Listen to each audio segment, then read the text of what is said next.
Pessoal, boa noite. Reforçando mais uma vez, meu nome é Ed Jackson, estou como secretário-geral dos Sindicatos Bancários do Guarulhos e Região, né? É com imensa satisfação quando a gente vê esse plenário, né, com pessoas aqui para discutir um pouco e ouvir sobre a questão do adoecimento mental. É uma questão que vem afetando muito a categoria bancária, inclusive os adoecimentos que estão afetando, né, o trabalhador bancário. É importante entender e saber lidar, né? Justificar também a ausência do Vanderlei, que é o presidente da entidade. O Vanderlei ele teve uma audiência pública, uma participação na audiência pública na Alesp, que estava tratando da questão da segurança bancária, tá? Então ele está a caminho, brevemente ele estará aqui. Então, fazer essa saudação inicial, agradecer mais uma vez a presença de todos e todas aqui nessa noite e passar a palavra para Marisol, né, que é a coordenação dessa atividade aqui hoje, tá? Obrigado, boa noite a todos e todas e boa palestra. Boa noite, estão me ouvindo bem? Meu nome é Marisol Alves, sou diretora aqui do Sindicato dos Bancários de Guarulhos e Região.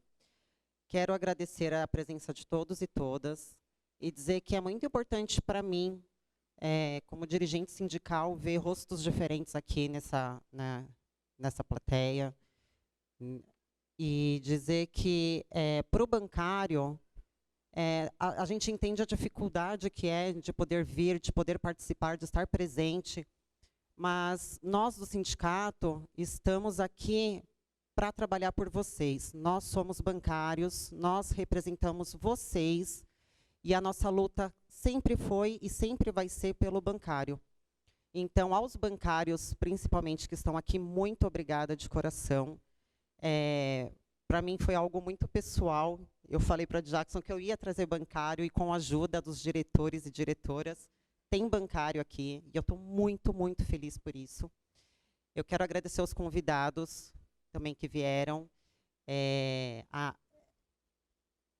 Eu não consigo expressar a felicidade que eu estou sentindo, porque são rostos diferentes e é difícil a gente ver isso aqui no sindicato. E foi um trabalho de formiguinha das diretoras, dos diretores, e do fundo do meu coração, muito obrigada.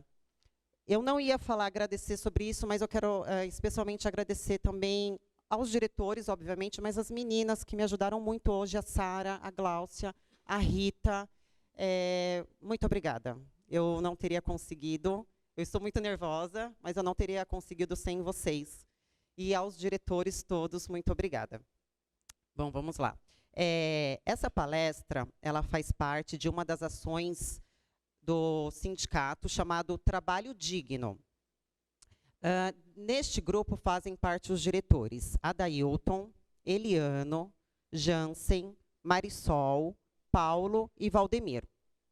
Esse tema ele surgiu através da necessidade que nós sentimos de ver o dia a dia dos bancários nas agências, de saber que os bancários estão sofrendo por conta das metas abusivas, por conta de gestão agressiva, e é muito difícil lidar. Eu sou uma diretora que há 1 ano e meio atrás eu ainda estava em agência bancária, eu fui liberada para trabalhar aqui no sindicato há pouco tempo, então eu ainda sinto e eu ainda lembro como que funcionava isso dentro das agências. E eu sei como é pesado, eu sei como é chegar em casa e chorar por conta de uma agressividade de um gestor, por conta de uma meta que eu sei que eu não vou conseguir bater, que é uma meta abusiva que os bancos colocam. Então, nós, como grupo, preparamos essa palestra, esse tema com muito carinho, com muito amor para todos vocês. A partir deste momento, eu quero convidar também o nosso secretário de Saúde, Adailton Patrício, para fazer uma saudação.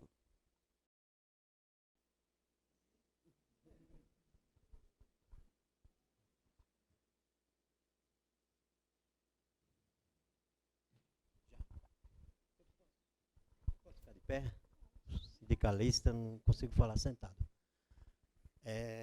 Boa noite a todos e todas, sejam todos bem-vindos.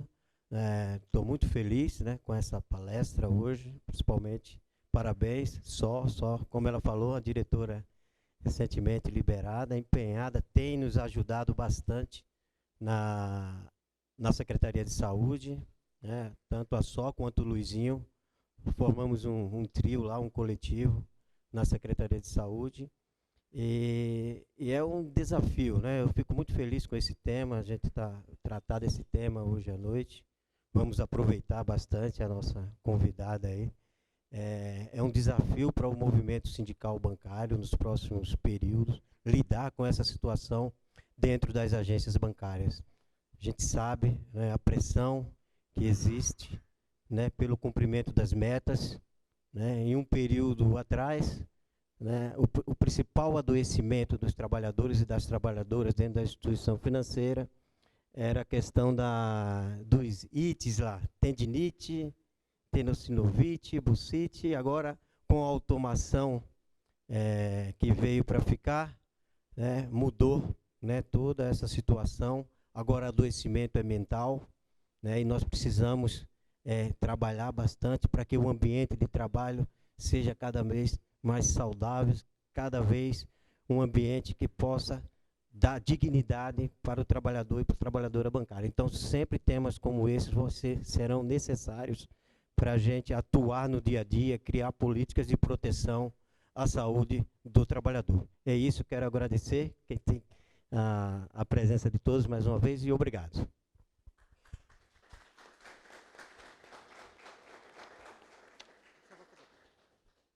Só para informar, no final da palestra, nós vamos fazer um sorteio desses 2 livros, Viva Mais, Pense Menos, que foi indicação da palestrante, e das 3 lancheiras, que foi um trabalho feito com muito amor também pela Sara, no Dia das Mulheres.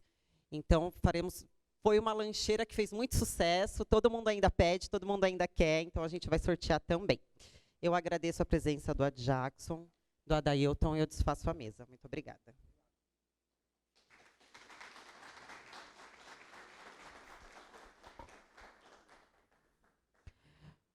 Palestra sobre saúde mental. Como lidar com a pressão no trabalho. Quem vai fazer essa palestra é a Carolina Souza. Ela é psicóloga, especialista em terapia cognitivo-comportamental, membro associada da Federação Brasileira de Terapias Cognitivas, FBTC. Atualização em terapias cognitivo-comportamental nos transtornos de ansiedade pelo Hospital das Clínicas da Faculdade de Medicina da USP.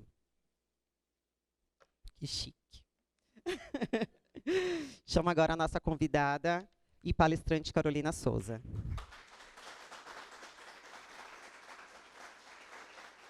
Pessoal, boa noite. Bom, meu nome é Carolina. Estou muito feliz de estar aqui. Para quem não me conhece, né? Então, eu sou psicóloga, sou especialista em terapia cognitivo-comportamental. E, para mim, é uma honra, é um compromisso poder criar esses espaços para que a gente fale sobre saúde mental. Então, vamos lá.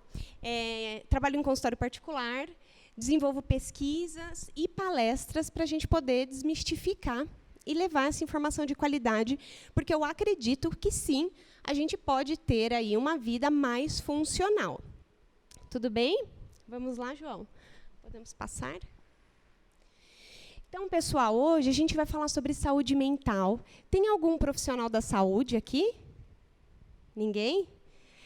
Já passaram aqui? Já passaram? Alguém já passou em psicólogo, psiquiatra? Levanta a mão para eu ver.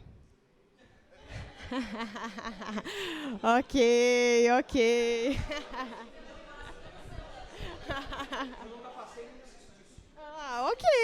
Ok. Bom, então o pessoal está com a terapia em dia, é isso? Então, pessoal, a gente vai falar sobre saúde mental, né? O tema hoje, a gente vai falar como lidar com a pressão no trabalho. Todo mundo aqui trabalha, ou já trabalhou? Tem algum aposentado aqui na plateia? Então tem gente que já passou, ó. Então, acho que tenho boas expectativas aí, hein? Então, para a gente poder adentrar a palestra, pode passar, João, por favor? Eu queria que a gente pensasse um pouquinho, o que é saúde mental? Né? Vocês já pararam para pensar o que é saúde mental? pela Organização Mundial da Saúde, ela diz o seguinte, que saúde mental é um estado de bem-estar no qual o indivíduo é capaz de usar suas próprias habilidades, recuperar-se do estresse rotineiro, ser produtivo e contribuir com a sua comunidade. Bom, vocês viram aí, né? Saúde mental não significa ausência de problemas. Então, vamos lá, né? Como é que a gente avalia a nossa saúde mental? Porque, veja, uma coisa que eu gosto de frisar bastante é o seguinte, o cérebro, ele é como qualquer outro órgão do corpo humano. Então, veja, se eu tenho um problema no meu pâncreas, né, eu vou procurar um especialista para me ajudar a resolver isso. Se eu tenho um problema no coração, eu vou buscar um especialista para isso. Isso não significa porque eu tenho um coração, eu tenho que passar no cardiologista, certo? Então, veja, não é todo mundo que precisa de terapia. Será? Como eu sei que eu preciso, né? Como eu sei que o meu cérebro aí precisa de um tratamento? Pode passar? Alguém aí arrisca? Então, veja, gente, quando é que eu sei que a minha saúde mental não vai bem? Muito provavelmente, um dos sintomas é quando eu começo a ter pensamentos negativos sobre mim, sobre os outros e sobre o futuro. E tem gente se identificando, veja. Vamos lá, vou explicar melhor. Então, é o seguinte, para a terapia cognitivo-comportamental, a gente diz o seguinte, todo mundo passa por situações iguais, certo? Por exemplo, aqui, o estresse no trabalho. Às vezes, o que é estresse para um não necessariamente é estresse para o outro. Então, nós, terapeutas cognitivos comportamentais, como a gente vai trabalhar? A gente vai dizer o seguinte, que os pensamentos, eles influenciam nas nossas emoções. E as nossas emoções refletem no nosso comportamento. O que é o comportamento? São coisas que a gente faz ou deixa de fazer. Tudo bem até aqui? Então, vamos lá. Pessoal, então, pressão no trabalho. Quando eu falo de pressão no trabalho, o que isso significa? Então, por exemplo, pressão no trabalho, eu coloquei algumas questões ali. Prazos de entrega. Prazos de entrega é uma situação, é um pensamento, é uma emoção ou é um comportamento? O que vocês acham? Alguém se arrisca?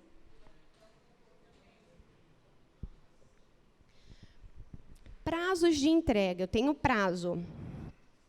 Prazo é tudo que eu faço ou deixo de fazer. Vamos colocar o prazo como um pensamento? Uma situação? Situação é lugar, pessoa. Prazo de entrega, vamos colocar um pensamento? Cobranças do chefe. Meu chefe está me cobrando. É uma situação, é um pensamento, é uma emoção, é um comportamento? Cobranças do chefe. O chefe está me cobrando, é uma situação. Tudo bem? Metas. Metas é uma situação?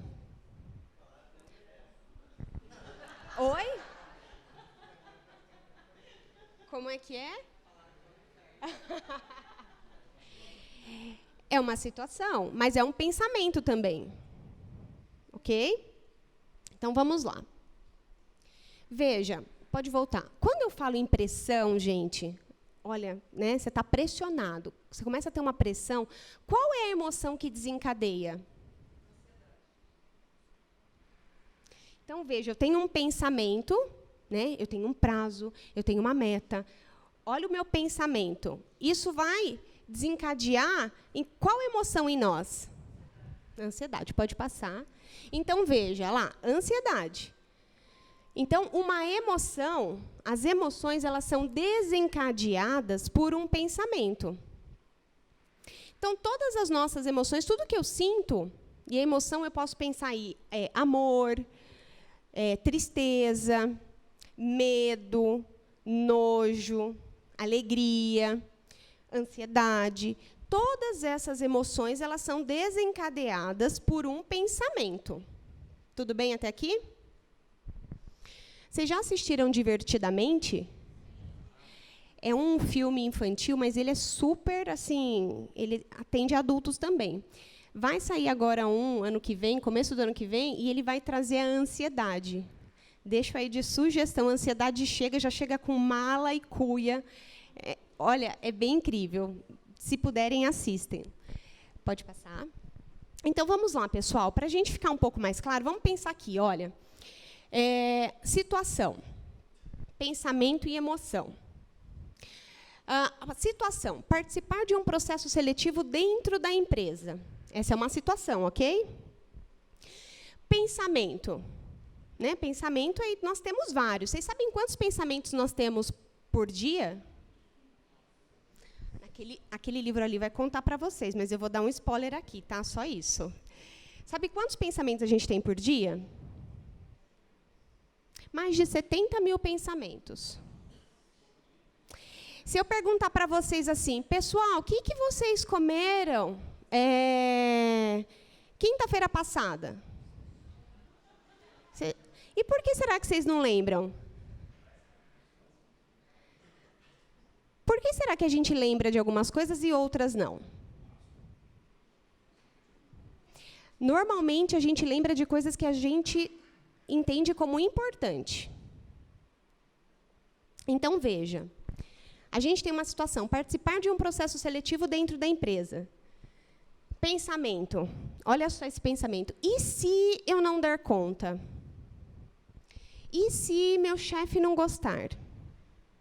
Eu não vou conseguir. Alguém já teve esses pensamentos? E aí, veja, eu começo a ter esses pensamentos, e aí qual é a minha emoção? Quando eu começo a ter esses pensamentos, olha lá a minha emoção. Eu posso ter ansiedade.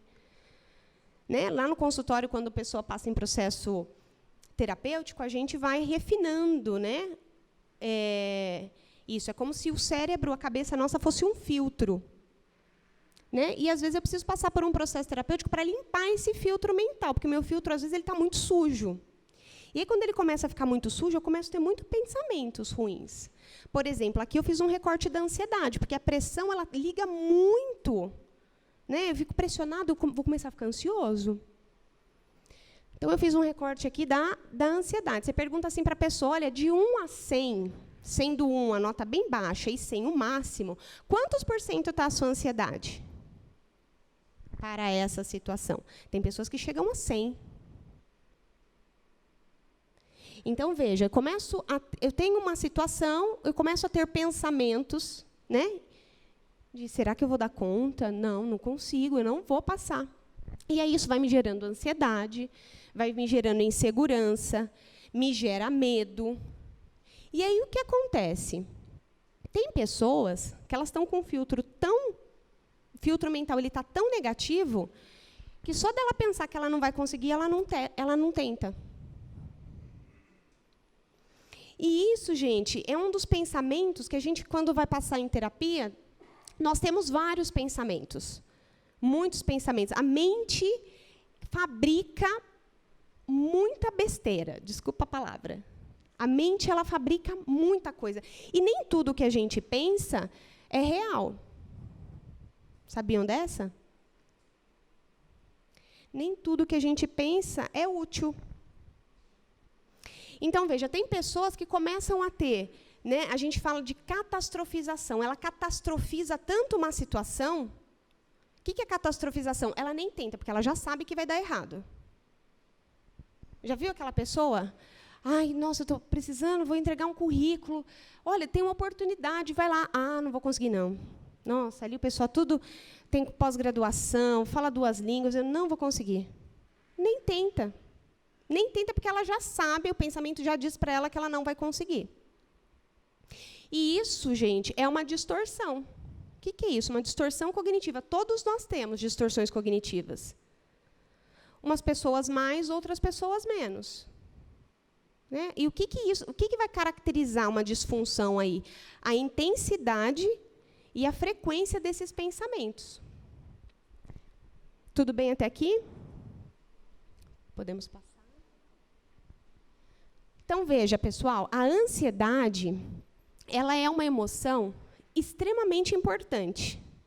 Às vezes a pessoa chega no consultório e fala, ai, não quero, eu não quero, tira isso. Não. Toda emoção, todas as emoções, elas têm uma função. Existe uma função na emoção. É que a gente aprende que tem emoções que não são importantes. É como a gente, não quero. Às vezes a pessoa está chorando, está mal. Vocês já passaram por isso? Nossa, não chora, não. Nossa, para de chorar. Né? Porque a gente aprende a não entrar em contato com algumas emoções. Então, por exemplo, a ansiedade, ela é uma emoção extremamente importante, porque ela faz com que a gente se mobilize. Só que, veja, uma pessoa muito ansiosa, quando a gente faz aquele, né, pede para que ela avalie lá, quanto essa ansiedade ela está? Né? De 1 a 100, às vezes ela passa, ela vai para 70, 80, isso é muita ansiedade. Normalmente, a ansiedade ela traz para a pessoa um baixo autoconceito. Uma pessoa muito ansiosa, ela acha que ela não vai dar conta. Ela acha que ela não é capaz. Então, veja, dentro da terapia, o que a gente vai vendo? Quando a gente começa a passar por ambientes com muita pressão, né, se eu tenho muita pressão, ela vai fazer com que a minha ansiedade ela fique ativada. Se eu tenho um pensamento ali de perigo, eu vou ter a minha ansiedade ativada e o que eu penso reflete no que eu sinto e isso vai desencadear meu comportamento. E veja, nós temos comportamentos reativos ou comportamentos assertivos. Eu posso ter um comportamento que funcione ou um comportamento que não funciona.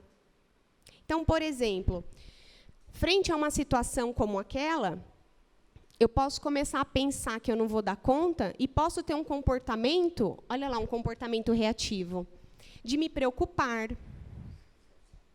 Ai, valeu. Olha aí. Olha só, aqui é um comportamento reativo. Os comportamentos reativos, é o que a gente fala que são comportamentos disfuncionais. O que é um comportamento disfuncional? É um comportamento que não vai ajudar, ele vai me atrapalhar. Porque, veja, se a emoção ela tem uma função, ela está te dizendo alguma coisa. Então, veja, a ansiedade, ela está me falando o quê? Ela acionou meu sistema de alerta. Ó, eu vou ter uma prova lá na empresa. Então, a ansiedade já me deixou em alerta. O que eu preciso fazer? Qual seria um comportamento assertivo? Eu tenho talvez uma meta para entregar, eu tenho um projeto para fazer, fiquei ansioso, começo a ter pensamentos de que eu não vou dar conta. Mas será? A gente precisa começar a desafiar a mente, perguntar. Porque se eu começo a acreditar nisso, eu começo a ter comportamento reativo. O que isso significa? Eu começo a me preocupar. Porque preocupação. Quem aqui se preocupa? E se eu dissesse para vocês, pouca gente se preocupa. Olha, gente, estou gostando. Se eu contar para vocês que preocupação não tem função.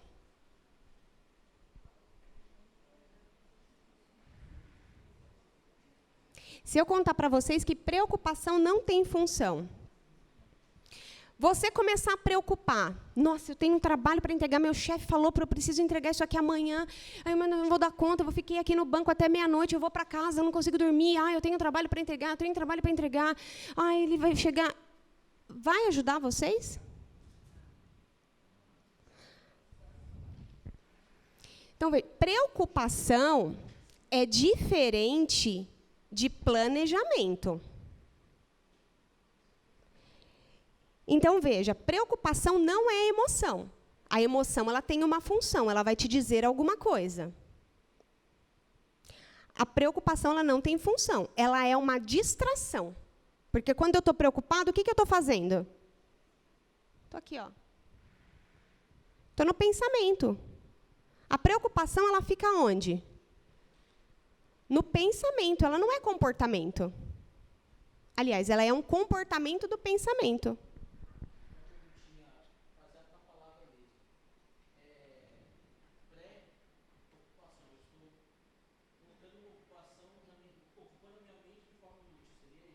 Muito bem, isso mesmo. Eu me preocupo, né, com algo que muitas vezes não vai acontecer. Então, veja, eu tenho ali, é um comportamento reativo, preocupar-se, inquietar-se. Nossa, eu tenho uma meta para bater. Meu Deus, eu tenho uma prova para fazer no banco, vou passar de cargo, e tenho nessa oportunidade. Ou eu começo a ter comportamento de fugir. Chego na minha mesa de trabalho, não consigo me concentrar, estou saindo, vou ao banheiro. Aí vou tomar um café. Aí se eu fumo, eu vou fumar. Aí eu volto, eu sento, me dá um ciricutico. Né? Eu começo a ter um comportamento de fuga. Eu também posso me paralisar. Posso não conseguir nem ir para frente, nem para trás. Eu fico paralisado. Ou começo a agir por impulso também. Começo a fazer checagem. E aí, foi difícil? Teve outra prova? Eu vou ligar para fulano. Eu vou perguntar para o meu chefe, estou preparada? O que você achou do meu relatório? A gente começa a fazer checagem. Ou eu começo a procrastinar. Vocês fazem isso? A gente faz, né? A procrastinação tem muito a ver com incômodo. Eu estou com incômodo, e normalmente esse incômodo tem nome, tá, gente? É ansiedade. A ansiedade está lá, e eu estou assim. A gente aprende que a ansiedade é ruim. Mas, na verdade, como eu disse para vocês, não existe emoção ruim. O que existe é uma emoção desconfortável. Sentir ansiedade não é gostoso. Não é verdade? Eu sei que eu sou uma pessoa extremamente ansiosa. Né? Mas, o que acontece? Às vezes a gente pega a ansiedade da gente, sabe boia? Boia, a gente vai para a praia, para a piscina, sabe boia? Vocês já tentaram afundar a boia? Às vezes a gente pega a ansiedade da gente e tenta fazer isso. Eu pego a ansiedade, vou pegar a boia e vou tentando. E dá para fazer isso? Não dá. Ela está lá. E às vezes a gente quer fazer isso, quer pegar a ansiedade e fazer como a boia. Afundar ela, mas não vai, ela está saindo, ela quer sair. E você está ali. Está ruim, está procrastinando. Então, veja, a gente começa também a ter esses sintomas físicos. Né? A ansiedade, né? Se eu não consigo usar ela a meu favor, ela vai ser usada contra mim. Alguém aqui já teve crise de ansiedade?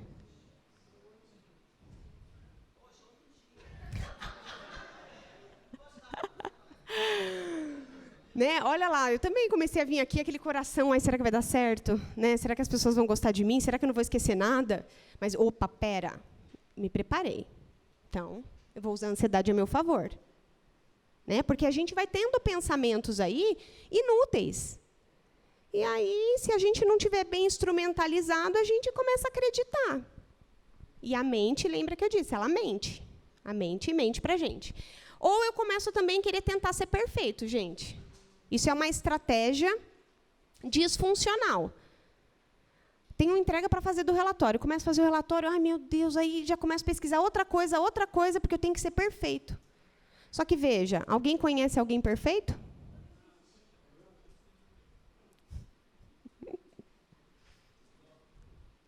Né? Então, veja, isso aqui vai gerando sofrimento. E aí, veja, esses tipos de esses comportamentos são comportamentos muitas vezes ligados aos pensamentos inúteis, às distorções. Porque se eu começo a ter um pensamento, eu tenho um problema. Para eu resolver o problema, eu preciso saber se esse meu problema é real primeiro, né? Primeiro eu preciso saber se ele é real, porque às vezes ele não é um problema real. Né? Já viu aquelas pessoas, às vezes você passa assim, né? Passei lá no banco, aí olhei para o lado, vi a colega, cumprimentei, a colega não me respondeu. dependendo de como eu estiver, eu posso ter pensamentos do tipo, nossa, que falsa. Ela vai ver só, ela nem liga para mim. Nossa, a gente conversou tanto. E aí eu começo a ter esse tipo de pensamento, como é que eu vou me sentir emocionalmente? Eu vou me sentir feliz? Eu vou me sentir triste, começo a me sentir ansioso. E aí, qual que é meu comportamento? Se eu começo a me sentir triste, se eu começo a me sentir ansioso, o que eu faço? Ou deixo de fazer? Por exemplo, nessa situação. Às vezes eu posso começar a evitar essa colega, ou o próprio diretor. Né? Não vou mais ir de encontro.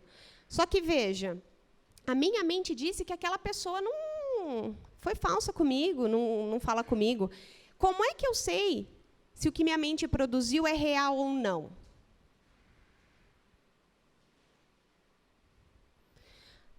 Eu, às vezes, preciso perguntar para essa pessoa. Ô, fulano, olha, te vi ali, te cumprimentei, você não me viu? Às vezes posso usar de bom humor. Né? Você não me viu, está tudo bem? E, às vezes, a pessoa vai dizer, nossa, eu uso óculos, não te vi. Estava sem óculos. Aí, olha, é aquele alívio. Não é? Como a gente se sentiria? Porque, veja, esse tipo de pensamento ele é muito comum, todos nós temos, e ele é chamado leitura mental. É quando eu começo a querer adivinhar o que as pessoas pensam. Todo mundo faz. Mas a gente precisa saber que isso é uma distorção. Porque, veja, se ela não quiser falar comigo realmente, aí eu tenho um problema real. Mas, às vezes, não é um problema. Às vezes, eu crio. Então, veja, um comportamento assertivo, o que é o comportamento? Coisas que a gente faz ou deixa de fazer. Ele está ligado à organização, eu começo a me organizar, eu planejo, eu começo a me planejar, eu enfrento, eu encaro, eu vou examinar a situação, eu faço uma exposição, né? Eu me colocar, eu focar, me concentrar, prestar atenção, me decidir, né? Se sim ou não, e encorajar. Tudo bem até aqui? Pode passar. Veja, pessoal, para a gente lidar com a ansiedade, a gente precisa começar a criar expectativas realistas. Porque, veja, o psicólogo ele não vai falar para você pensar positivo. Né? Psicologia não tem nada a ver com pensar positivo. Muito pelo contrário, às vezes você está numa situação que ela está muito ruim.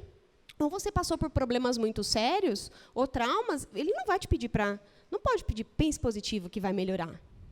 Né? Isso não é... O que a gente vai fazer? A gente vai criar expectativas realistas. O que é real? Para diminuir a ansiedade. Então, por exemplo, é muito importante que a gente saiba o que a gente tem controle. Porque a gente não tem controle de tudo. E uma característica básica do ansioso, o modelo do ansioso, o modelo de pensamento do ansioso é qual? Vocês chutam? Além do comportamento da perfeição, o ansioso está lá no futuro. E se não der certo? E se não for? E se? Mas veja, às vezes esse e se nem chega. Então, veja, eu preciso lembrar que tem coisas que eu controlo e tem coisas que eu não controlo. Então, por exemplo, o que eu controlo? Nossas ações e decisões e o que faremos com os acontecimentos ruins. Eu não controlo as situações e os acontecimentos ruins. Veja, eu posso ter o controle do meu empenho, do meu esforço e da minha determinação. Isso eu posso ter controle. Mas eu não tenho o controle dos resultados. Então, veja, essa ideia é para a gente ter uma expectativa mais realista. Do que eu posso ter controle? Do que faço com os meus pensamentos e emoções. do que eu não tenho controle, do surgimento dos meus pensamentos e emoções. Porque, veja, a gente não controla os pensamentos. Os pensamentos chegam na mente da gente, sem que a gente peça. Mas o que a gente pode ter controle? Nem tudo que eu penso é real. Eu posso começar a aprender isso. Então, o pensamento ele vai vir, eu não tenho controle. Se eu falar para vocês assim, pessoal, não, sabe aquele urso da Coca-Cola branco? Tinha um clássico. Lembra desse urso? Todo mundo lembra? Vai chegar o Natal, né? Se eu falar para você, todo mundo pensa nesse urso branco. Pensaram no urso branco? Bem grandão, aquele urso polar. Agora eu vou dizer para vocês, pessoal, não pensem no urso branco mais. Nunca mais. Não é para pensar no urso.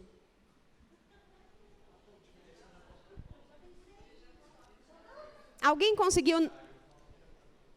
Quanto mais eu não quero pensar no negócio, mais a gente pensa. O que eu estou trazendo isso para vocês? Para mostrar que a gente não controla os pensamentos. Eles vão vir, mas eu preciso começar, eu posso aprender a avaliar esse pensamento, que nem tudo que está aqui eu tenho que engatar. Tudo bem até aqui? Então, veja, eu posso ter o controle dos meus cuidados com a saúde. Então, por exemplo, prática de exercício físico, sono, lazer, alimentação. Disso eu tenho controle, certo? A gente pode começar a ter esse controle. Mas, veja, eu não tenho controle da minha saúde. Eu não sei, a gente não sabe se a gente pode desenvolver uma doença aí terminal, uma doença progressiva. Disso a gente não tem controle. Eu tenho controle de um trabalho voluntário, exercício da cidadania, ajudar pessoas, amparando-as frente às suas necessidades. Tenho controle disso, eu posso escolher isso. Porém, eu não tenho controle do comportamento dos meus amigos, dos parentes e dos conhecidos. Às vezes eu vou ajudar a pessoa, né? Mas eu não tenho controle da reação da pessoa. Mas eu posso ter controle sobre mim. Tudo bem até aqui? Então, veja, pessoal, né, como é que a gente está lidando com a nossa ansiedade? Porque a ansiedade, como eu disse, o pensamento ele desencadeia a emoção. E a nossa ansiedade, ela vai buscar estratégias, caminhos para poder ser regulada. Como é que vocês avaliam? Como é que vocês acham que vocês estão lidando com a ansiedade aí?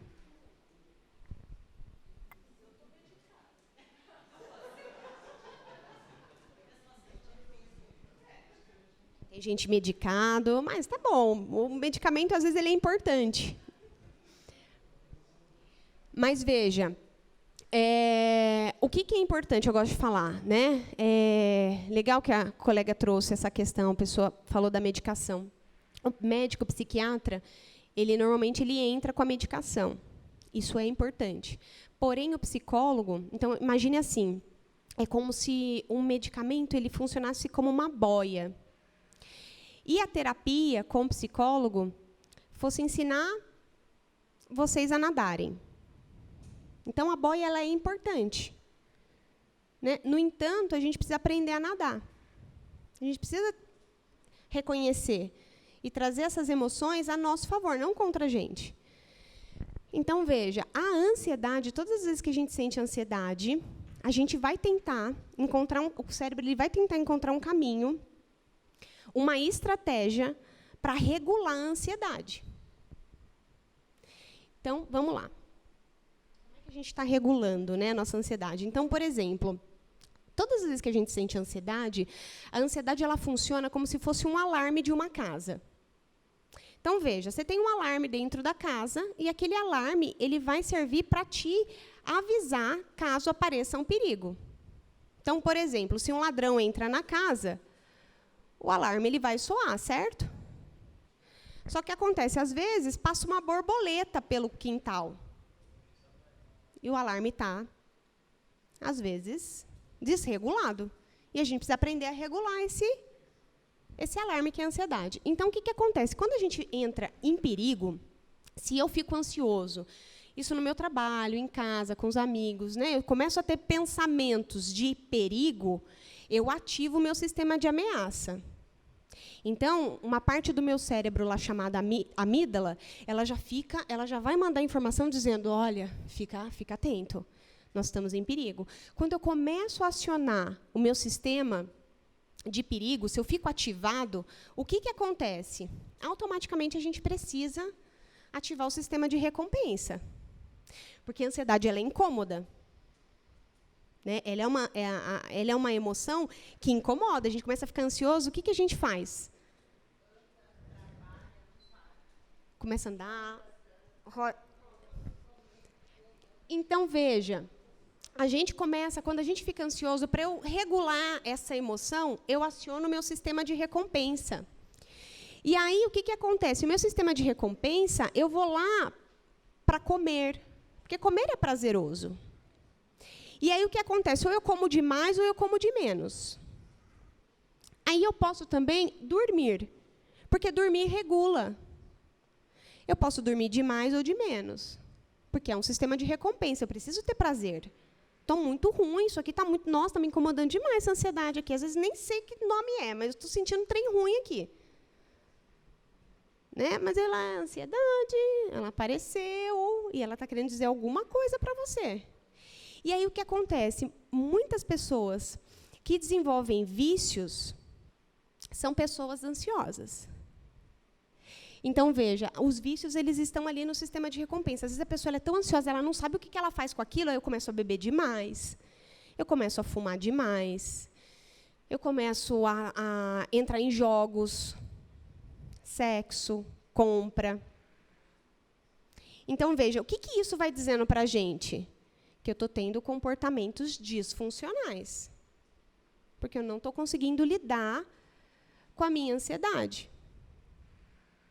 Então, a gente vai fazendo essas compensações. Meu sistema ficou ativado, aí eu começo, ou eu roio unha, porque ali eu já liguei para o meu sistema de recompensa. Ou eu vou fumar, ou eu vou beber, ou eu vou comer. E a gente precisa, talvez, aprender o que a ansiedade está trazendo para a gente. Então, veja, hoje eu quero apresentar para vocês algumas ferramentas que a gente ajuda, né, as pessoas... Isso também, né, eu pratico, tá, gente? Que eu também não estou isenta da ansiedade. De práticas de regulação emocional. O que eu posso fazer para me ajudar a ficar mais funcional, a me recorrer quando eu estou ansioso? Então, por exemplo, aqui tem algumas práticas. A gente tem uma prática chamada de autocompaixão. Um termo meio, um tanto, às vezes, as pessoas olham meio estranho, né? O que é isso? Mas ele é uma prática. Tem um livro da Neri Nefin, chama Autocompaixão, tem na Amazon. É um livro que vale super a pena a leitura. E ele vai dizer que autocompaixão ela é uma técnica onde eu começo a olhar para mim, né, de uma forma para me acolher. Porque, às vezes, você tem um amigo que está passando por um problema no trabalho, ou um problema em casa. O que a gente diz para esse amigo? Nossa, eu não aguento mais, olha, eu tomo as coisas lá no banco, o meu chefe está me deixando louco. O que a gente fala para esse amigo? Se acalmar, se resolver. Né? E aí, olha só como a gente é tão generoso, né, com um amigo que vem, a gente dá colo, a gente pede para se acalmar. E o que a gente faz com a gente? Surta, xinga, como é que eu não dou conta disso? Então, a autocompaixão ela é inclusive uma técnica que a gente faz para a gente se acolher, para a gente olhar para a gente com mais compaixão. Não é autopiedade, né? Oh, coitado de mim, né? Não. É uma autocompaixão, é diferente. Eu começar a aceitar as minhas vulnerabilidades também, aceitar que eu estou ansioso. Deixa eu experimentar essa ansiedade, porque a ansiedade ela vai bater, ela vai chegar em 100, e aí depois ela vai diminuir. Ela vai descer. E, às vezes, a gente não lida com aquilo, e quer que aquilo vá embora, e, enfim. A gente tem a respiração diafragmática. Vocês já ouviram falar na respiração diafragmática?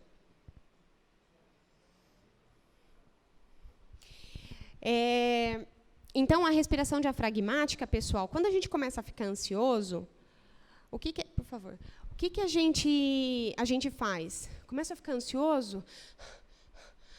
Vocês já viram a respiração como fica? A gente começa a respirar por aqui, ó. Por que a gente entra em pânico? Vocês já pararam para pensar por que a gente entra em pânico? Alguém aqui já teve ataque do pânico, a crise do pânico? É horrível. A gente começa a respirar curtinho, a gente começa a respirar por aqui. E aí eu começo a ficar, né, sem ar, o meu cérebro ele vai ficar sem oxigênio e eu começo a ter sensações como se eu fosse ter um infarto. E realmente a mente vai fazer isso. Se eu começar a falar para vocês, para a gente fazer uma técnica para todo mundo respirar curtinho, vocês entram em pânico. Eu não quero fazer isso. Não acho que é uma sensação agradável. Então, o que a gente faz na respiração diafragmática? O que a gente faz? Respira pelo nariz e solta como se fosse soprar um balão.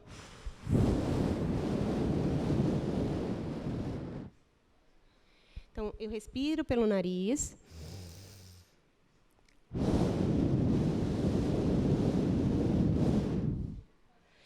Eu solto tudo. E a respiração, ela precisa ser por aqui, pelo abdômen. Você vai ver que você vai ficar até um pouco tonto. Essa é a ideia, para você se acalmar. Então, eu noto que eu estou nervoso, se eu começo a perceber que eu estou ficando ansioso, sai de cena, você pode respirar um pouco. Você puxa o ar pelo nariz e segura. E solta.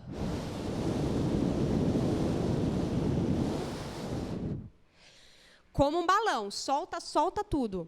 Você precisa esvaziar. Por quê? Você precisa oxigenar o cérebro. Quando a gente oxigena o cérebro, a gente pensa melhor.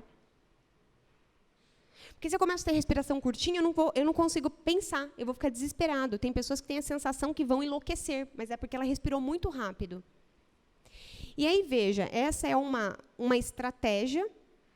Isso parece, mas que bobeira, Carol. Mas respiração ajuda muito a gente a alinhar os pensamentos. E veja, nós temos também uma técnica que ajuda a regular a emoção, que é o Mindfulness. Vocês já ouviram falar no Mindfulness? Eu queria fazer um experimento com vocês. Eu trouxe uva passa, algumas uva passas. Eu vou passar para vocês, eu vou pedir para ainda vocês não comerem. Nós vamos fazer um exercício aqui para poder ajudá-los a experimentar o Mindfulness. Tudo bem? Eu aceito. Aqui. Espera aí, pessoal. Não comam ainda, tá, pessoal? Peguem uma uva passa e aguardem. Então, pessoal, vamos lá. Para a gente entrar nessa prática de Mindfulness, né? Todos aqui conhecem o Mindfulness ou não? Tá, levanta a mão quem conhece. Ok. Então, veja, a prática de Mindfulness... Pode passar, por favor? O que é essa prática? O Mindfulness é a consciência que surge através de trazer atenção ao momento presente, de maneira intencional e com maior abertura, curiosidade e não julgamento. Essa técnica de Mindfulness, ela é uma técnica budista que a terapia cognitivo-comportamental trouxe para a terapia também como uma das técnicas para ajudar muitas pessoas ansiosas a se acalmarem. Então, veja, o que é o Mindfulness? A gente vai trabalhar a atenção, que é o momento presente, a escolha, nós escolhemos estar aqui. E nós vamos para uma atitude de curiosidade, gentileza e abertura, e não julgamento. Tudo bem? Então, nós vamos lá. Todo mundo pegou sua uva passa. Eu vou pedir para vocês olharem para essa uva passa que vocês escolheram. Podem colocar essa uva passa na palma da mão. Observe essa uva passa, os contornos. Pode passar essa uva passa da palma de uma mão para a outra palma da mão. observem o tamanho da uva passa, a forma da uva passa. Peguem a uva passa e coloquem ela bem na ponta do nariz. Tentem sentir o cheiro da uva passa. É um cheiro adocicado, é um cheiro amadeirado. Vou pedir para vocês passarem a uva passa no lábio de vocês. Vocês podem sentir, percebam, se vocês começam a salivar. Podem colocar a uva passa dentro da boca, mas não mastiguem.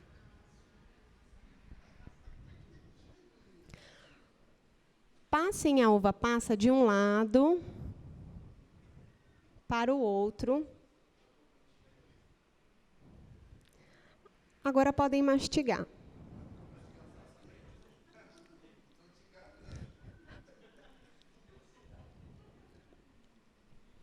Tudo bem? Como é que foi? Pode engolir. Como é que foi para vocês? Alguém gostaria de contar essa experiência? De como foi fazer esse exercício? Quando eu falei para você...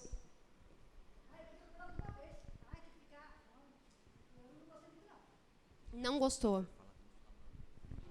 Fala no microfone. Oi, gente. É muito demorado. Eu queria logo pegar, colocar na boca, mastigar, engolir e sentir a sensação. Então, esse negócio de ficar esperando, não deu certo para mim, não. Olha a ansiedade aí, ó. Aqui. Obrigada. Mais alguém gostaria de falar? Como foi a experiência? Para mim foi bem tranquilo, porque eu não gosto de uva passa. Então... Nem no arroz, não me senti tentado, coloquei na boca, engoli porque você mandou engolir, mas... Ok.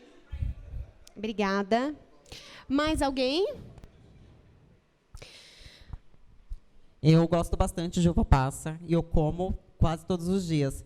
Só que eu nunca parei para olhar a uva passa, eu nunca parei para cheirar a uva passa e nem deixei ela na minha boca, já coloco e já engolo.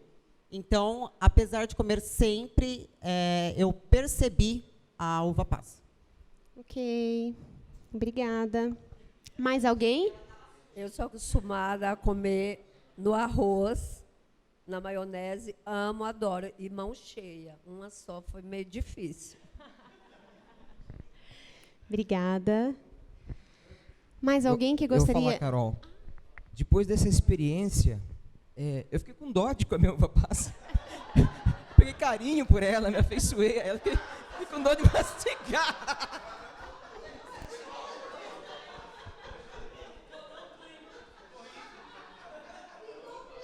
Pessoal, muito obrigada. Pessoal, vejam, quando a gente começou o exercício, qual que era a ideia? Vocês passaram pela experiência que eu queria que vocês experimentassem o que é isso. Então, veja, a ideia do Mindfulness não é que a gente pare de pensar. A ideia é que a gente consiga ter uma atenção no momento presente, que a gente consiga estar ali, e que eu tenha uma atitude de curiosidade, gentileza, abertura e não julgamento. Vocês conseguiram fazer isso? Quando eu falava para vocês assim, pessoal, põe a uva passa na ponta do nariz. Como é que foi para vocês quando eu falei isso? O que vocês pensaram? Estranho, nojento. Que mais? Olha os pensamentos. Por mais que a gente oriente nessa busca, né, do Mindfulness, de você estar lá, porque a ideia é que você se jogue para a experiência sem o julgamento. Mas, mesmo com isso, vocês percebem que vocês conseguiram fazer o exercício? Ou alguém não conseguiu fazer o exercício? Olha só, mesmo com pensamentos ruins, ou talvez ali da uva passa, vocês não deixaram de fazer o exercício.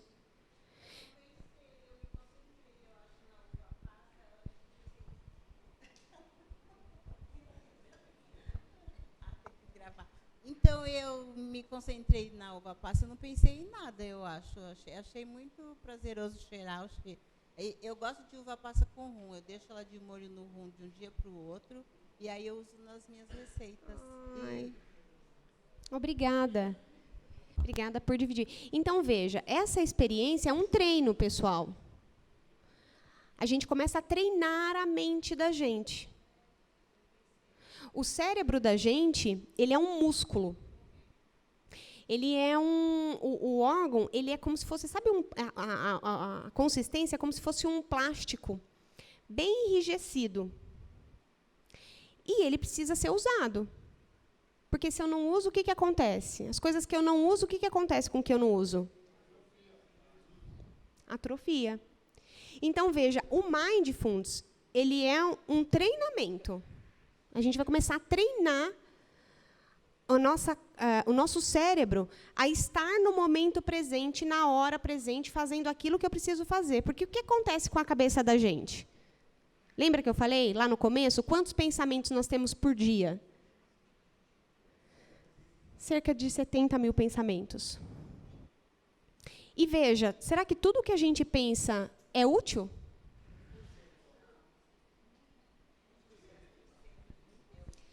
Então, veja, se eu falo para vocês assim, pessoal, pensa numa girafa rosa. Fechem os olhos e pensem numa girafa rosa. Pensaram na girafa rosa? Conseguiram pensar na girafa rosa? Tem pessoas, às vezes, que não conseguem. Mas, veja, vou perguntar para vocês. Como é que vocês pensaram na girafa rosa, se girafa rosa não existe?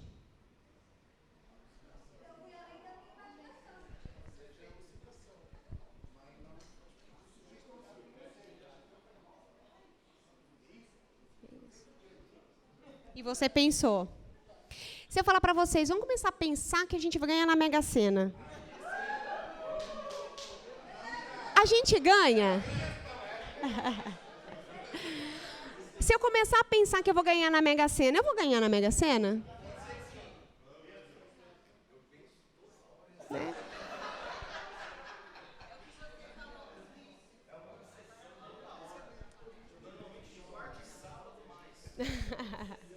Pessoal, o que eu quero trazer para vocês? Estou brincando assim, mas é para mostrar para vocês que nem tudo que a gente pensa é real.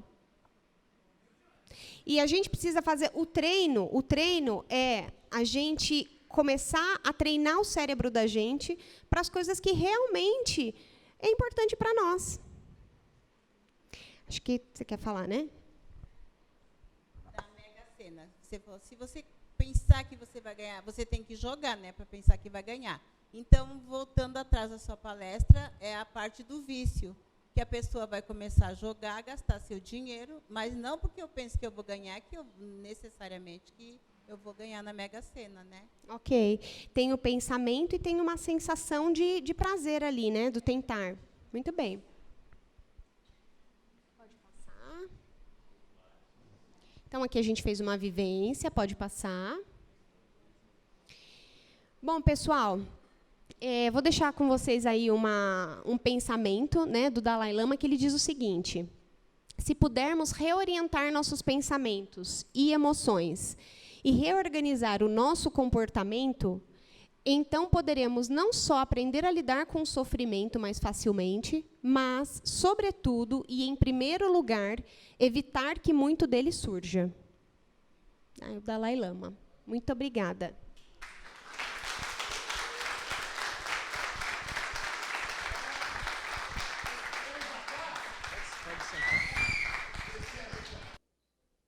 Bom, minha pergunta, não sei se tem...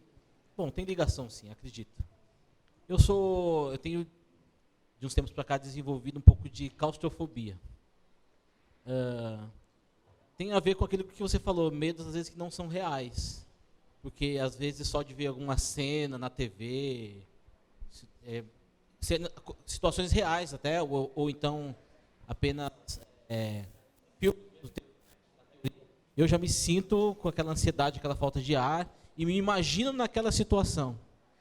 como lidar com isso? Porque eu não preciso estar vivendo a situação real para sentir a claustrofobia. Eu já me imagino naquele local, dentro do submarino que ficou perdido no fundo do mar, ou naquela caverna lá na Indonésia onde ficaram as crianças. Às vezes quando um elevador para, aí já a situação já é um pouco mais real, né?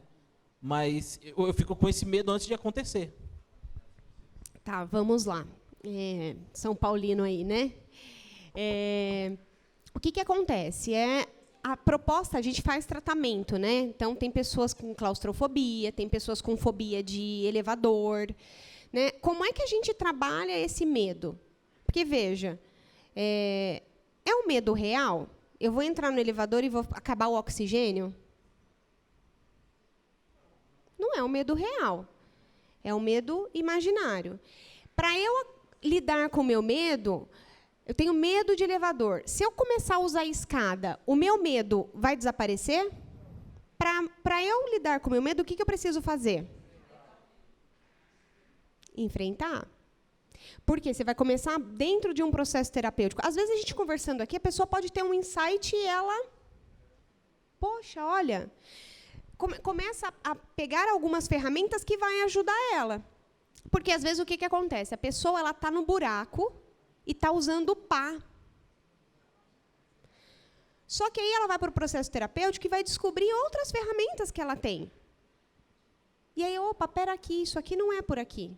Então, ela vai desenvolver outras habilidades. Então, por exemplo, para eu acabar com o meu medo de elevador, eu preciso andar de elevador. E aí, isso vai começar, dentro do processo terapêutico, a gente vai fazer um planejamento de tratamento. Então, a gente começa conversando sobre isso, vendo quais são as distorções que estão ali, né? Essa emoção, medo. O medo é uma emoção extremamente importante. Né? O que o medo vem falar para a gente? Quando a gente sente medo, o que essa emoção está querendo dizer para nós?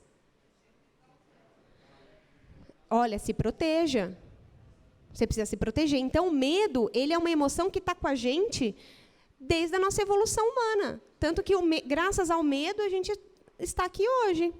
Porque o medo, ele é a preservação da nossa espécie. Só que, veja, eu tenho tanto medo real quanto medo imaginário. Então, dentro de um processo terapêutico, qual é o planejamento dentro da terapia cognitivo-comportamental? A gente vai para o enfrentamento, para a exposição. Então, às vezes, tem pacientes que a gente pega avião com esse paciente, a gente vai para um elevador, a gente sai do consultório e vai fazer essa experiência com ele. Porque o que acontece?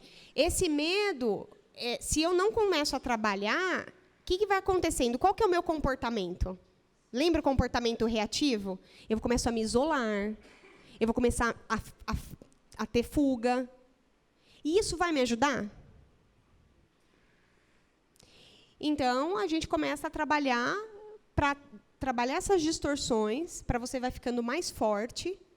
E, à medida que você vai ficando mais forte, a gente vai fazendo o trabalho em campo. Então, você vai, para a gente poder lidar com o medo do elevador, eu não posso usar a escada. Eu só vou lidar com esse medo se eu entrar no elevador. E aí a gente faz um planejamento passo a passo. Respondi? Próximo é o Johnny, depois o Vanderlei. Tudo bem? Boa noite, Carolina. Eu tenho, acho que 2 perguntas. A primeira é se, via de regra, uma pessoa ansiosa, ela tende como resultado ser frustrada, ou se não, se uma pessoa ansiosa também pode ser resiliente. Tipo, faz mal, mas eu aguento. Vamos embora. E outra coisa que eu fiquei assim meio confuso, né? Tem uma parte que fala dos comportamentos reativos e dos de crescimento. E aí tem 2 que me chamaram a atenção, se aplicados de maneira errada, também podem ser reativos, que é um encarar e o outro lá que eu também não me recordo agora, mas eram 2. Ótimo. Vamos lá. Bom, pessoal, é o que eu falei. Todos nós, a ansiedade ela é uma emoção. Não existe emoção ruim. Não podemos falar isso. Que emoção ruim. Não, toda emoção ela tem uma função. Então, veja, a ansiedade ela tem uma função, ela vai trazer um alerta para você. Mas eu preciso aprender a usar a emoção a meu favor. Por exemplo, eu vou dar o meu exemplo. Eu sou uma pessoa muito ansiosa. Né? Quando eu estava na época da faculdade, então, meu Deus, eu falava, minha mãe está aqui, ela vai saber. Eu falava, mãe, eu não vou dar conta. Eu ia para a faculdade, para aula de psicopatologia, eu falei, meu Deus, eu tenho tudo. Eu não estou conseguindo, não sei. Começava a ler aqueles livros. E era uma angústia enorme. E aí, quem passou pela faculdade, né, já deve ter bebido, fumado, né? Era da galera do calçadão ali da ONG. Ia beber vários. Eu falei, meu Deus, tem prova, vou beber. Minha mãe falou, pelo amor de Deus, hein? Eu falei, mãe, eu não vou dar conta dessa faculdade, não. Ela falou, vai fazer a faculdade, sim. Então, veja, eu estou contando isso para vocês para dizer o seguinte, a ansiedade ela é muito desconfortável, mas se eu aprender a usar ela a meu favor e acionar a minha recompensa, eu fico ansiosa, eu ativo meu sistema de alerta. Mas se eu souber usar o meu sistema de recompensa para uma coisa mais funcional, ela me ajuda. Então, uma pessoa ansiosa, ela é um fenômeno. É uma pessoa que ela vai, ela volta. Então, hoje eu aprendi a usar minha ansiedade. Então, a minha mãe às vezes fala assim, meu Deus, agora você não vai parar, não? Aí eu estou aqui, aí eu estou lá no consultório, aí eu vou para um consultório de um amigo meu lá na Zona Sul, de quarta-feira, 7 horas, eu já estou lá na Zona Sul atendendo. Um colega meu, psiquiatra, falou, Carol, vem aqui atender, me ajuda aqui com os pacientes. 7 horas eu estou lá. Aí vou para a academia, 6 horas da manhã eu já estou na academia. Nossa, vai falar, nossa, que maluca, né? Mas eu tenho uma filha pequena, foi o único horário que eu consegui, gente. E aí, o que eu estou trazendo com isso? Eu aprendi a usar a emoção, a ansiedade a meu favor. Porque, do contrário, eu começo a sentir esse desconforto, eu vou para onde? Eu vou ativar o meu sistema de recompensa e vou ficar desajustado. Porque eu vou começar a beber. Quantas pessoas a gente não tem? Tem um trabalho, tem uma amiga minha aqui do trabalho, que a gente tinha um pessoal lá que bebia muito. O pessoal extrapolava, mas é porque tanto ansiedade, eu começo a usar meu sistema de recompensa de uma maneira errada. Errada não, disfuncional. Então, veja, quando a gente fica ansioso, eu não sei se eu respondi. Quando a gente fica ansioso, a gente tem 3 respostas. Ou eu ataco, ou eu congelo, ou eu fujo. Ou quando eu estou com medo, por exemplo, se vocês vão viajar, foram viajar, né, e saíram ali na redondeza do hotel onde vocês estão. Vamos imaginar aqui uma situação. E aí, eu vou passear para conhecer o lugar. Na volta, eu erro o caminho. E estou entrando numa viela. A viela está escura.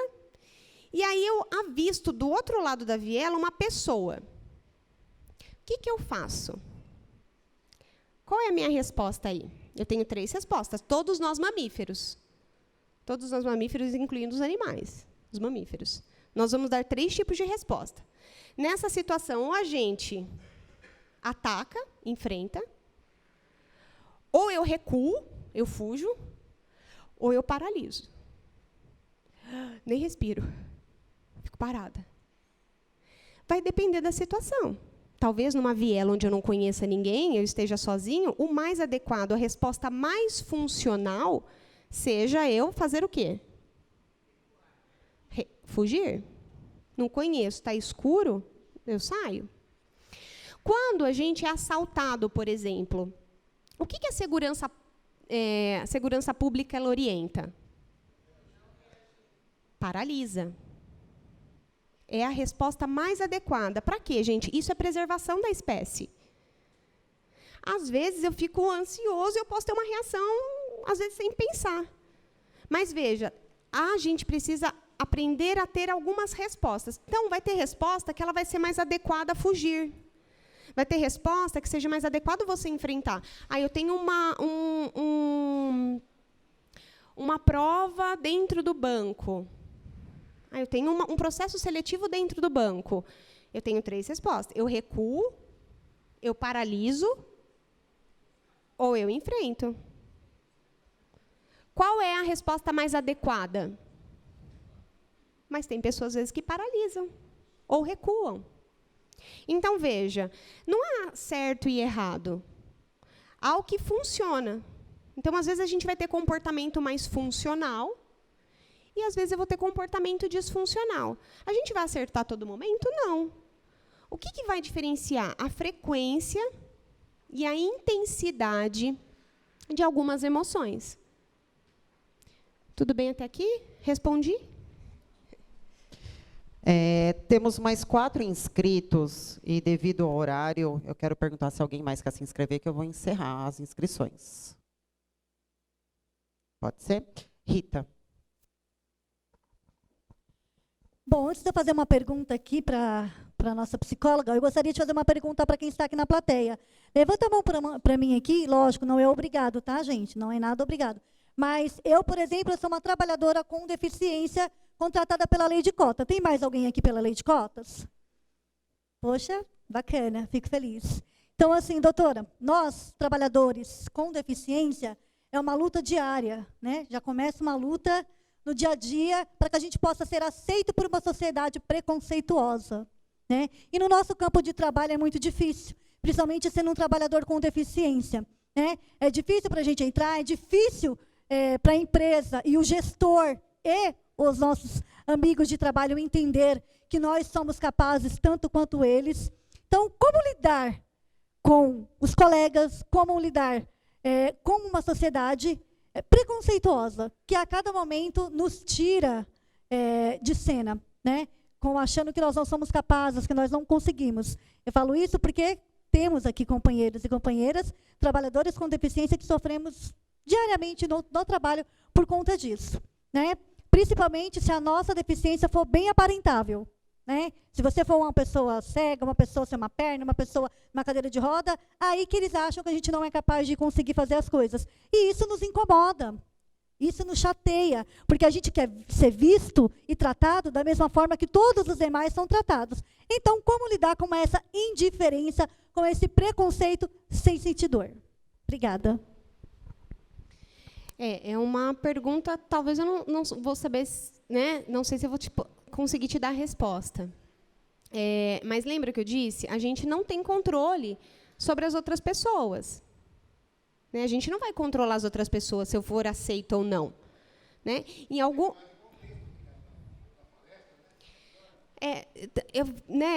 eu acho que acho que tem a questão da deficiência, tem a questão do que é diferente, né? Em algum momento aí, não é? Agora, sim, uma coisa que eu acho que é importante, a gente tentar entender o que está no nosso controle. O que está no meu controle? Porque eu não posso controlar o outro. Eu não controlo a opinião do outro, o que o outro vai fazer, mas eu controlo o que eu faço com isso. A minha reação frente ao outro. Então, o que eu posso fazer com isso? Qual é um comportamento assertivo? Né? Porque eu posso ficar triste, e com certeza. Né?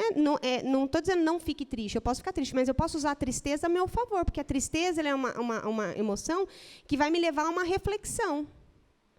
Quando me leva à reflexão, a reflexão me leva à mudança. Então, qual pode ser um comportamento assertivo?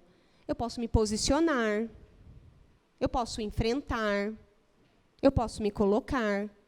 Eu não vou ficar acuado. O outro pode achar. Inclusive, né, as pessoas nos julgam. Mas se eu for me ocupar com o que o outro pensa sobre mim, isso é também uma distorção cognitiva, porque eu não posso me ocupar com o que o outro pensa. Então, veja, a gente precisa olhar mais para nós, o que eu tenho controle. Porque se eu começo a me ocupar no outro, isso vai levar a gente a um sofrimento e não vai levar a gente a lugar nenhum. A gente vai ficar ruminando. Nesse livro vai falar ruminação. O que é ruminação? Eu pego coisas que já passou e fico ali mastigando. Né? E isso não vai ter função, não vai me levar a lugar nenhum. Tudo bem? Obrigada. Agora é o Vanderlei, nosso presidente.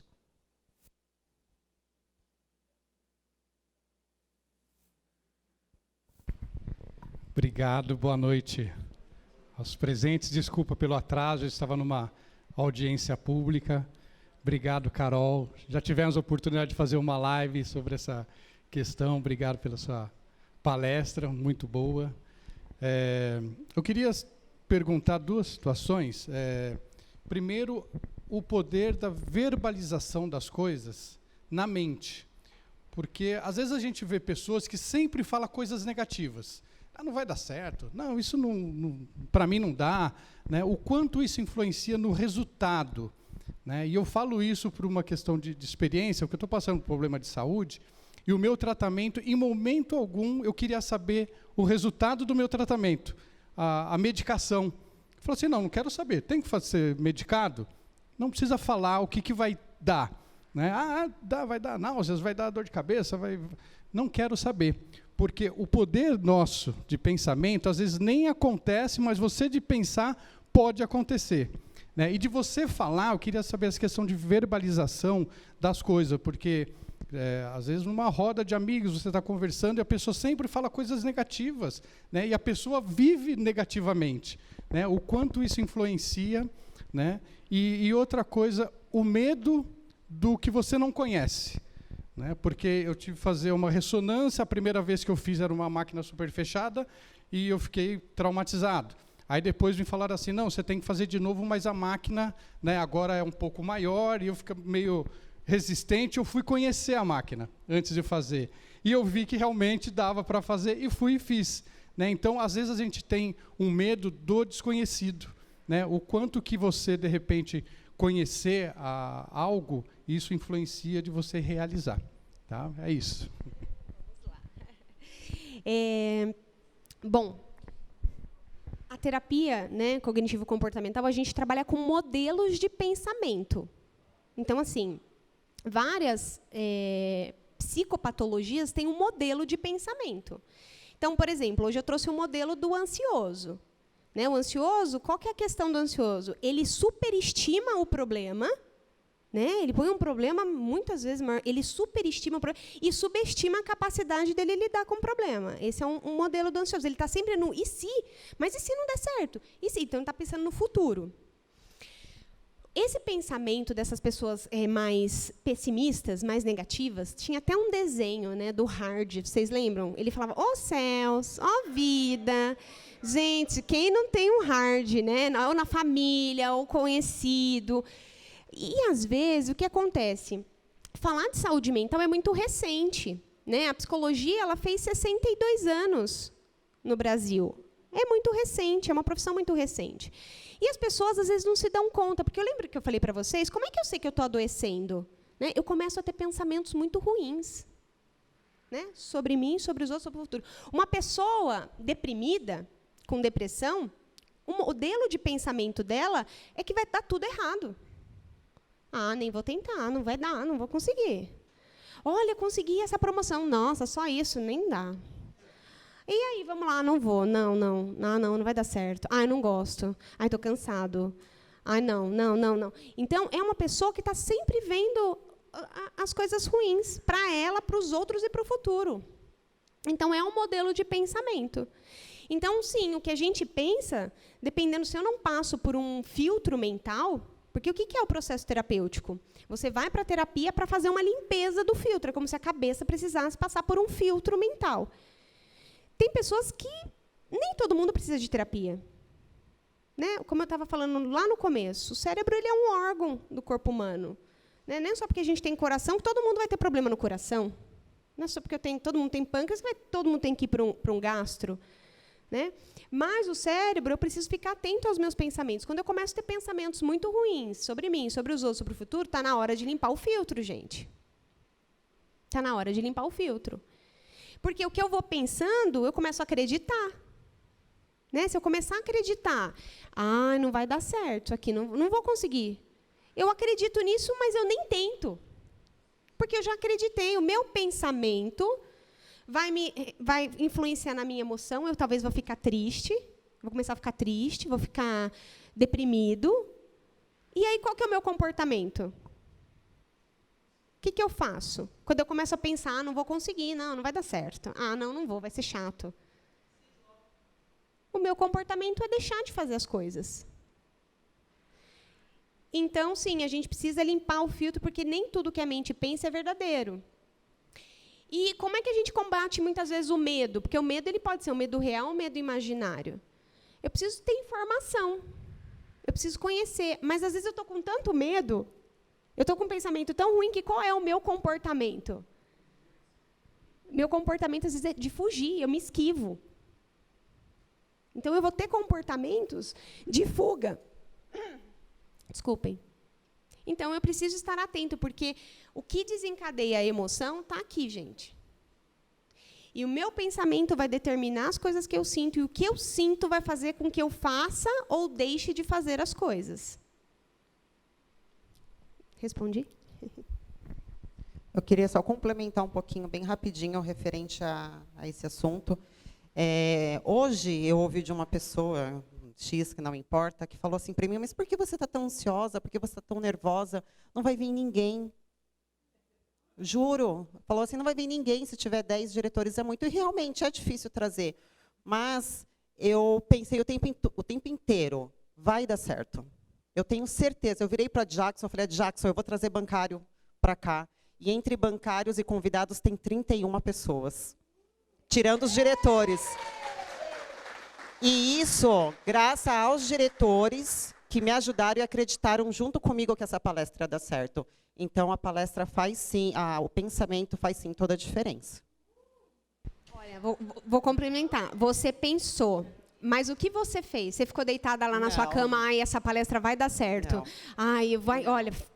Não, eu fui atrás, pedi ajuda, tive muita ajuda de pessoas especiais que colocaram a mão na massa, fizeram muito para me ajudar. E também tive ajuda de pessoas... Gente, minha mãe está aqui, gente.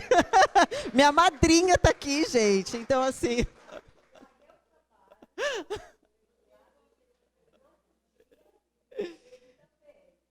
Então, assim, não vai vir ninguém é na cabeça da pessoa, porque na minha ia vir, deu certo, graças a Deus. Meu Deus é o Deus do impossível. Agora é o João. O medo real. Vamos falar do medo real, vamos falar da realidade dos bancários, que eu acho que é o mote que nos trouxe aqui, né? Grande parte das pessoas que estão aqui vieram com essa preocupação, né? Infelizmente, Carol, a realidade é que a categoria bancária hoje é uma das que mais adoece no Brasil, né? A segunda ou terceira que mais adoece no Brasil. Dos afastamentos do INSS, 25% de todos os afastados são da categoria bancária, né? Então, é alarmante o que está acontecendo com a saúde das pessoas, dos bancários e das bancárias, né? Isso é um medo real, isso é uma realidade que não é apenas assim, acontece comigo, né? Então, eu tenho que pensar, o que eu posso fazer para mudar o meu comportamento só e eu vou dar conta de resolver. Porque acontece com a Jackson, acontece com a Mônica, acontece com o Jonas, acontece com o Paulo, acontece com a Marisol, acontece com quase todo mundo dentro de uma agência bancária, que é pressão, que é imposição de metas abusivas, que nos leva, que são instrumentos de assédio, e assédio moral principalmente, porque quando nós não conseguimos bater essas metas, e são metas de vendas de produtos que muitas vezes a gente sabe que o cliente não precisa, então não nos dá satisfação alguma vender aquele produto, porque a gente sabe que a gente está até prejudicando o cliente com aquilo, isso nos causa frustrações, né? Então, a minha pergunta é essa. Como lidar com essas frustrações?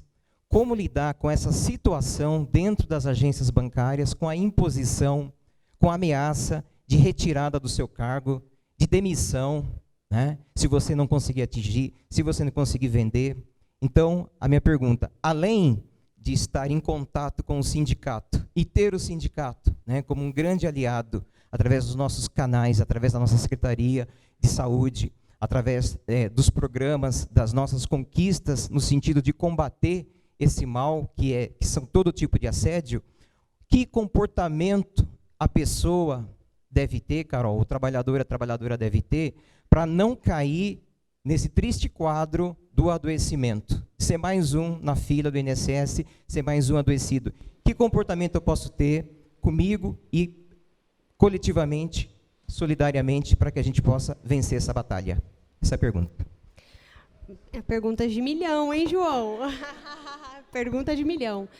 Bom, pessoal, o que eu diria para vocês, né? Eu acho que vocês aqui fazem um coletivo, né? Porque são várias demandas. E aí existe algo real, né? Como que a gente trabalha com resolução de problemas também, né? Dentro da psicoterapia, às vezes a pessoa precisa aprender a resolver problemas. Então, veja, um comportamento, né, assertivo de crescimento, eu acho que é um pouco do que vocês fazem aqui, né? Que é de organização, de planejamento, de enfrentamento enquanto coletivo.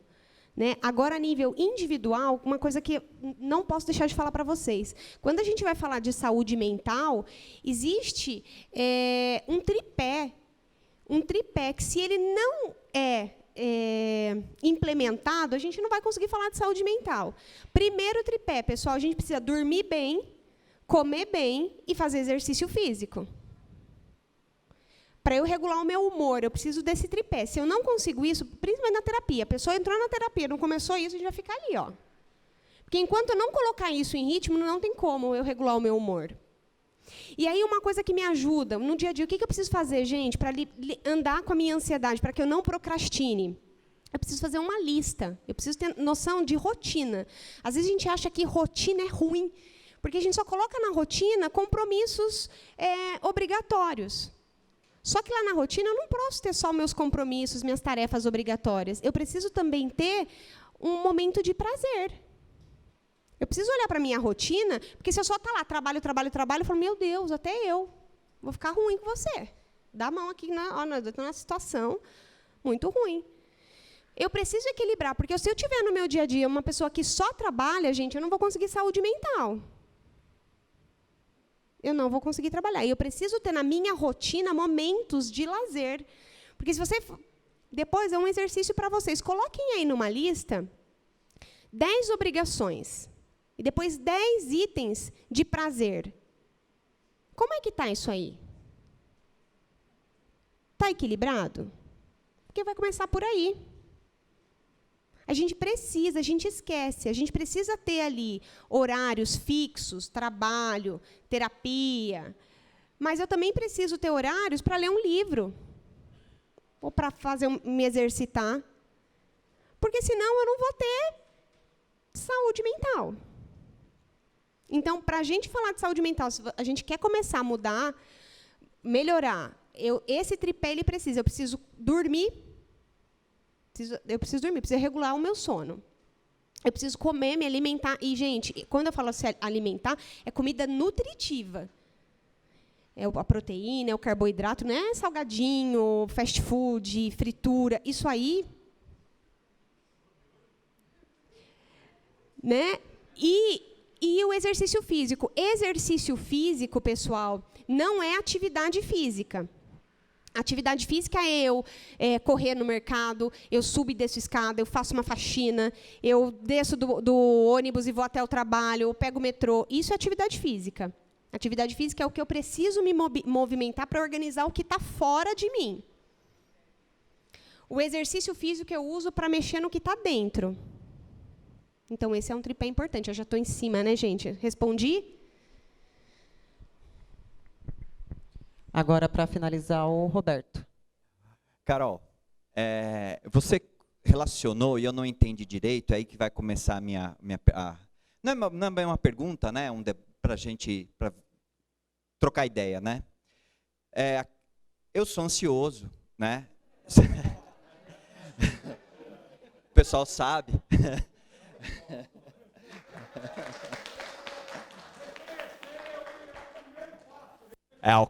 Alcoólicos Anônimos, ansiosos anônimos, né? Então, eu sou ansioso.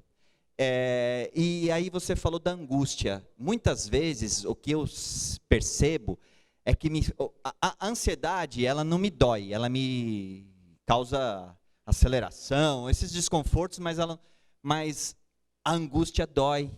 E eu tenho umas angústias, às vezes, que parece que tem um buraco dentro de mim. Eu não entendi se ela é um resultado, porque é uma outra emoção, né? Ou ela é resultado da ansiedade. Eu queria depois, se você falasse sobre isso, né? Esse seria um primeiro ponto. O outro ponto é o seguinte: num sistema, como é que você vê, num sistema que a gente vive hoje, como é que a gente não vai adoecer mentalmente se a sociedade toda trabalha numa lógica não humanista, para falar por baixo, assim, né? Você vê que você não tem emprego, você não tem um pensamento numa ecologia, você está vendo o mundo se acabar e ninguém está... Você vê muita hipocrisia, você vê só lucro, né? A gente trabalha numa categoria que um banco lucra 26, 30 bilhões, e nem completamos um ano ainda, né? E esses bancos adoecem as pessoas, trazendo ansiedades, né? Depressões, né? Aí, como é que ligam, né? Como é que uma coisa vai levando a outra, né? Se essa angústia é uma depressão que a ansiedade me causou, né? Não sei se eu sou completamente leigo, né? Lógico, né? E a pergunta vai mais ou menos nessa linha, né? E a profundidade, até do que os colegas colocaram aqui, né? É uma sociedade que oprime e espreme as pessoas, né? E está adoecendo todo mundo, né? Inclusive a própria Mãe Terra, que é a nossa mãe, né? E nessa lógica, não sei como é que, não tem resposta naturalmente, mas ver, né, trabalhar um pouco, ver como é que a gente conseguiria, né, numa lógica dessa, porque você está num banco privado, se você não cumprir aquilo, você é demitido, você está passando fome, aí você vai ter o medo, aí você vai ter medos, né? E a sociedade e o modelo capitalista trabalha muito com os medos das pessoas, vide as seguradoras, vide tudo, né? Vide plano de saúde, trabalha basicamente com o medo das pessoas. É isso. Desculpa me alongar, mas é isso. Pessoal, né, o que a gente, né, acho que tudo que ele trouxe aí, né, ansioso, né, nada, né, aquela visão de superestimar aí as questões. Eu acho que existem questões reais e a gente precisa ver o que está dentro, o que é possível, o que está dentro do nosso alcance. Mas a gente também precisa tomar cuidado a gente também tem algumas distorções que a gente chama 880. O que é isso? É quando a gente começa a ver, a gente começa a ter uma percepção de extremos. Ou é tudo ou é nada. Né? Então, isso também leva a gente são pensamentos provocativos. São pensamentos que vão me trazer angústia. Então, a angústia está te falando alguma coisa. Faça alguma coisa. Faça alguma coisa. Né? A angústia ela vai te dar, assim como a ansiedade. Ela vai te gerar um incômodo. Você não vai conseguir parar, porque a gente, quando está ansioso, você vai tentar dormir, a ansiedade está lá. Ela está falando para você, levanta. Você deita. Né? Ela está te dizendo alguma coisa. Então, o que eu diria também? A gente também precisa tomar cuidado com os pensamentos, que às vezes a gente olha para os extremos. O 880, ele é uma distorção cognitiva, porque quando eu começo a olhar por dois lados apenas, eu deixo de considerar algumas outras alternativas, porque entre 8 e 80 existem ali um pouco mais de 70 alternativas, outras formas de olhar e ver as coisas. E às vezes eu preciso ver o que é possível para mim aqui. O que eu posso fazer aqui? Às vezes eu não consigo lá, eu estou olhando lá, mas o que eu posso fazer aqui? Comigo, primeiro. Porque se eu começar a cuidar de mim, automaticamente eu vou conseguir esticar mais isso. Porque senão vai ficando muito pesado e a gente vai adoecendo mesmo, porque a gente não vai dar conta de tudo. A gente não tem controle de tudo. Então, acho que um olhar para isso é a gente lembrar, esses pensamentos de 880 tendem a levar a gente a cometer distorções. E quando a gente começa a ter distorções, a gente vai tendo também emoções mais intensas. E, às vezes, esse olhar, essa percepção, ela leva a gente ao sofrimento. E lembrar que, às vezes, a gente pode ter outras alternativas. Né? Às vezes, a gente coloca para a gente o melhor, o tudo. E, às vezes, vamos ver o que a gente consegue. Às vezes, para eu chegar lá no 10º degrau, eu preciso primeiro ir para o primeiro. E não sei, faz sentido aí para vocês? Agradecer realmente a presença de vocês, né, nessa importante palestra, que é um problema que a gente está no nosso cotidiano, né? Tanto em casa como no local de trabalho, né? E a gente tem que nos preparar para enfrentar isso, né? A gente sabe que antigamente nós tínhamos muitas doenças físicas, né? É ler, DORT, né? Que o local de trabalho ocasionava, e hoje, né, esse novo problema que vem colocando para nós, trabalhadores, o pessoal que vem sofrendo com isso, né, é um problema que a gente não tem, assim, por mais que a gente pense, né, vamos ser positivo, às vezes acaba acontecendo sem você estar preparado, né, Carol? Porque nem todos estão preparados para enfrentar os problemas. E aí você tem que, obviamente, buscar respaldo com os profissionais, né, que estão preparados para orientar, para dar orientações. E nem sempre você precisa estar com problema para passar com os profissionais. Não vamos esperar chegar o problema para ir procurar só o profissional, né? Porque às vezes o pessoal fala assim, você tem que passar no psicólogo, você tem que passar no psiquiatra. No psiquiatra? Eu não estou louco? Eu não estou doido? Não, o psiquiatra é para te orientar, para você se preparar para enfrentar esses desafios da vida moderna, né? Então, acho que isso é importante para nós. Acho que a presença de vocês aqui é fundamental, porque eu tenho certeza que nem tudo que foi apresentado a gente vai conseguir assimilar. Mas o pouco e o mais importante, que é entender o problema, se vocês conseguirem assimilar, para nós já é uma grande vitória ter feito essa palestra para vocês, né? Então, muito obrigado pela presença. Carol, mais uma vez, obrigado pela sua explanação, pela sua palestra, né? E com certeza vamos ter outras parcerias para a gente continuar esse trabalho. Agradecer também a nossa Secretaria de Saúde, que pensou também, a Dailton, nosso secretário, a Sol, tem o Luizinho da nossa comissão lá também, por acreditar. Eu acho que isso é fundamental, porque nem tudo que a gente quer a gente consegue, mas não é por isso que a gente vai desistir e não vai enfrentar, né? Então a gente tem que ir, tem que lutar, acreditar e conseguir. Você conseguiu fazer isso, né? Eu acho que é o propósito do sindicato. A gente tem desafios. Se a gente não enfrentar eles e tentar realizar, eles vão ficar somente naquilo. Olha, eu pensei em fazer, mas acho que não ia dar certo. Não, vamos arriscar, vamos fazer. Se fosse com uma pessoa aqui, já estaria bom, mas pela quantidade, pelo pensamento positivo, parabéns, esse é o sindicato. E aí eu peço, Sol, que você entregue aí a nossa palestrante, a nossa lembrança, a nossa homenagem.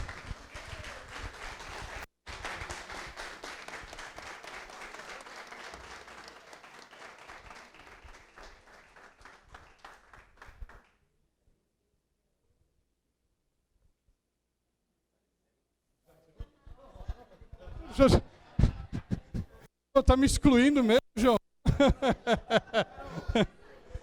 Mais uma lembrança aqui, a gente entregando. O certificado está esse? Certificado? Tá, ainda tem mais um aqui. E eu quero pedir também ao nosso diretor de saúde entregar um certificado de participação aqui da palestra do nosso sindicato para a Carol. Muito obrigado.